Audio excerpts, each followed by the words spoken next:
patuloy pa rin po na nananalasa ang Super Typhoon Pepito dyan po sa may Kabikulan. At ngayong madaling araw ay nandyan po sa coastal water ng Siruma sa may Camarines Sur. Nataglay po ang lakas ng hangin na umaabot po sa 240 kilometers per hour. Base po yan sa datos ng Joint Typhoon Warning Center. At ngayong umaga po from 4 a.m. to 8 a.m. ay babaybayin po niya ang coastal waters ng Camarines Norte mula po dyan sa may Siruma, Daet at Panganiban. At mamayang 8 a.m. posible po yan na palayo na dyan sa may Kabikulan at kikilos muli yan pa west, northwestward, palapit naman po dyan sa may Polillo Island sa silangan po ng Quezon na malaking bata ulit sa mga isla dyan mamayang tanghali. At simula po mamayang tanghali hanggang 3 p.m. ay kikilos muli yan pa west, northwestward at nagbabanta na po na maglandfall around 3 p.m. posible dyan po sa may Cabaldon, Nueva Ecija o po sa may San Luis, Aurora at tatawirin na ang kalupaan ng Luzon. Dadaan po dyan sa may Nueva Ecija at Pangasinan. At mga gabi po between 10 to 11 p.m. ay makakalampas na po yan sa kalupaan ng ating bansa at posibleng mag-exit dyan po sa may Bolinao, Pangasinan.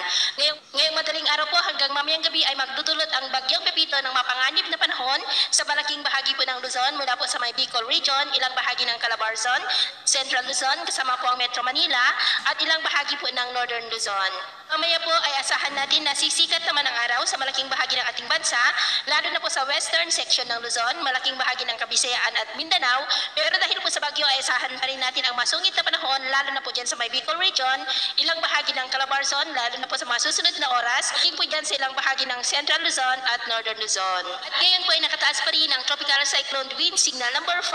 sa may Catanduanes at northern portion po ng Camarines Sur sa may Caramuan, Garchidorena, Lagonoy at Presentacion. Signal number 4 sa may Camarines Norte,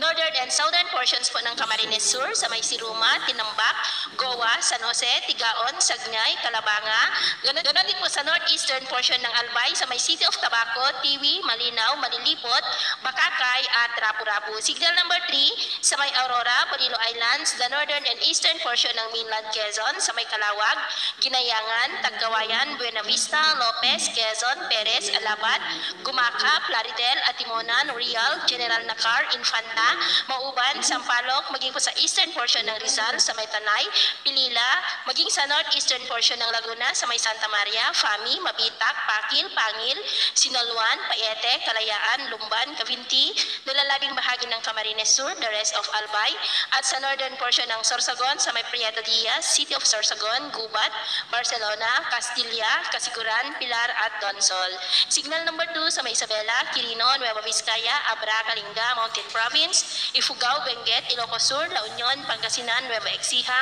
Bulacan, Tarlac, Pampanga, Zambales, Bataan, Metro Manila, nalalabing bahagi ng Rizal, nalalabing bahagi ng Laguna, Cavite, the rest of Quezon, Marinduque, Burias Island, Ticao Island, the rest of Sorsogon, maging sa Northern Samar, northern portion ng Samar sa may Matuginaw, Calbayog City, Santa Margarita, San George, San Jose de Buwan, Gandara at northern portion ng Eastern Samar sa may Dolores, Maslog, Hipapat, Arteche, Oras at San Policarpio. Signal number 1 sa mainland Cagayan, Apayao, Ilocos Norte, Batangas, the northern portion ng Occidental Mindoro, sa may Sablayan, Santa Cruz, Mamburao, Abra de Ilog, Paluan, kasama na po ang Lubang Islands, the northern portion ng Oriental Mindoro, sa may Puerto Galera, San Teodoro, Nauan, Baco, Victoria, Socorro, Pinamalayan, Bansud, Gloria, Pola, City of Calapan, Bongabong, Rojas, Mansalay, maging sa may Romblon at nalalabing bahagi ng Masbate, ganon din sa Eastern Samar, nalalabing bahagi ng Samar, Biliran, the northern and central portions ng Leyte,